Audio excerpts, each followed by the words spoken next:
Hello.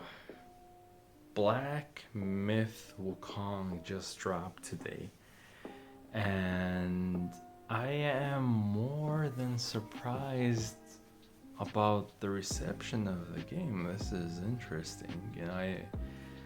I didn't think that there was so much following and hype surrounding this game.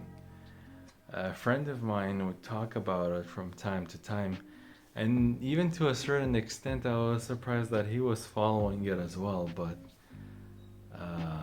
hey, I just bought the game around an hour ago. I believe it might have barely just finished installing the whole game. It's pretty big. It's sizable. Like it's surprisingly sizable. Like 100 and what was it, 104 GB, I think. I even put a post up on it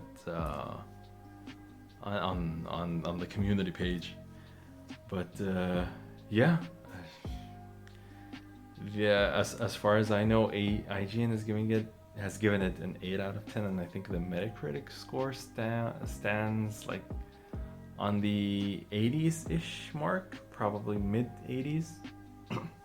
Could be different by as of the recording of this or as of the uploading of this video. But for me personally, I don't really follow Metacritic scores much. Like I do not set that as the standard or slash the deciding factor of me of whether I want to play a game or not. Even if a game doesn't have the best reputation, right, I might end up trying to get out for myself, just to just to judge it for myself. But there are exceptions to that rule. But Black Myth Wukong, the funny thing is I forgot what the Monkey King is called, like his name in Chinese mythology. But how I remember putting more focus on Black Myth Wukong for myself personally was around last year. Yeah, last year. And they had like early of last year actually, because the God of War Ragnarok had just come out, and many people were putting up edits of the Monkey King. I'm sorry, I forgot his name. Versus Kratos, and they'll do like a power scaling kind of comparison between the two.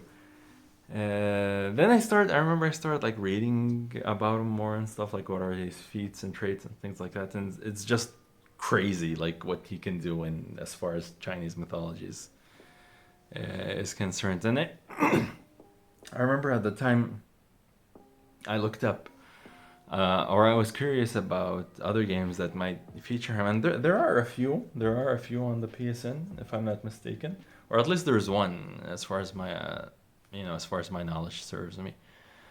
But yeah, the game looks pretty solid actually, and I believe it's going to be the first game that I've played from a Chinese developer, which is pretty exciting, not gonna lie.